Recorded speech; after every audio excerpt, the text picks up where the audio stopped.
All right, music fans, welcome back to the Real Music Observer. I'm Dave, observing real music in real time for real people just like you and me right here. Steve Perry derangement syndrome. It's been a long time since I had to run out and do a video. I thought, hey, I'm kind of done with videos today. I did a couple, and I had some other stuff to do. We're kind of watching this hurricane thing, and it's a little disconcerting. But here I am, because I run into these people who they'll say something to me that triggers me, that I feel like I have to address it.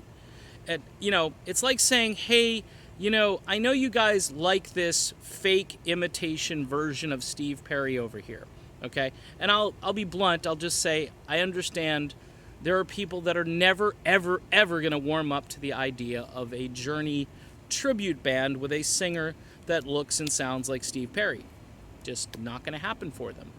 And while intellectually I understand it, and even a little bit emotionally I kind of get it, I'm still a little flabbergasted. It's like somebody shows up at your house, and instead of bringing the gold bullion, they bring some silver.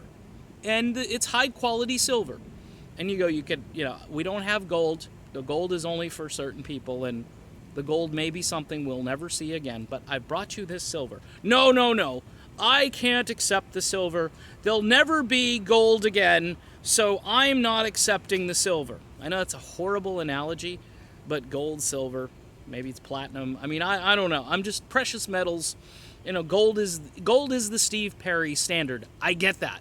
But if somebody brings you the silver Steve Perry standard, do you just out and out reject it, or do you take it and you think to yourself, hey, this ain't Steve, this ain't the gold, but dang, it's pretty close. And it makes me think back my high school years and my college days, or my preschool whenever you were listening to Steve Perry. And if it brings back all of those memories and it rekindles all of that for you, it just, to me, it's intellectually almost blockade-ish, to basically, like, you're doing this purposeful, I'm not going to go there. I'm too good for the Journey tribute band. I'm too good to listen to music that sounds remotely like Journey by another band. I'm just too good. Hey, my collection, when I was in back in the day, I guess, when it was just pretty expansive. I had James Taylor albums. I had Hall & Oates. I had Journey. I had Santana. I had Eric Clapton. I had Beach Boys. I had Beatles. If you mention, in this little world of Steve Perry derangement syndrome, if you mention that, hey, I like this other group, that's why when I do videos on here about new bands and stuff, I get like 112 views. I got 2,500 subscribers, and 112 people cared to watch it, because it has nothing to do with Steve Perry. And it's Steve Perry derangement syndrome. Look, I'm not diminishing Steve Perry. Steve Perry still is the voice.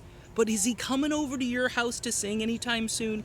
His new album comes out, say, in November. Let's just, best case scenario, comes out for Christmas, selling like hotcakes. You get your 11 or 12 songs, or how many songs are on, I don't know how many songs are on the CD. Just letting you know that, straight up. You listen to them, and you listen to them, and you listen to them, and then, okay, you're used to that, you're loving it, you run out of music again, because Steve ain't, it took Steve, 94, a couple of songs here, a couple of album appearances, but really, a full-length album was, 94 for Steve Perry, and then, of course, Trial by Fire comes out, and then miscellaneous songs here and there that weren't released, and Quest for Camelot, which I still think should be re-released as a single. Just repackage it. Don't even talk about the dang movie, because nobody cares. But then you run out of music again. But you'll say, oh, well, that's all I need. I just need those songs. That's all I need to sustain me for my life. I'm a music guy. I like Foreigner and REO and Styx and Journey and whatever. I mean, there's so much. And then all of these new Swedish, Denmark, the Pinnacle Point thing I talked about, Coastland. Check out Coastland Ride, okay? While I've got your attention, because otherwise you wouldn't watch the Coastland Ride video. But this is about Steve Perry derangement syndrome. I'm asking you, I'm begging you, check out some new music.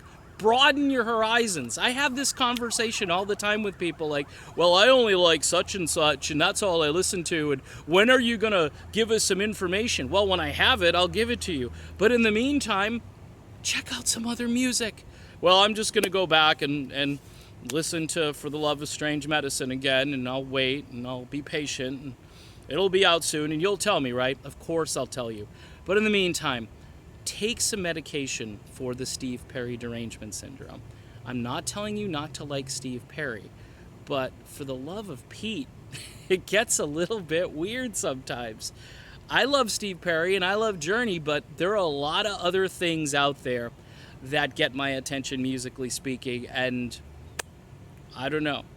Beatles, Stones, Eric Clapton. I mean, there are some pretty good groups out there. All-time, like, incredible. Queen. I mean, okay. I'm done. I'm Dave, and this is The Real Music Observer. Talk to you soon.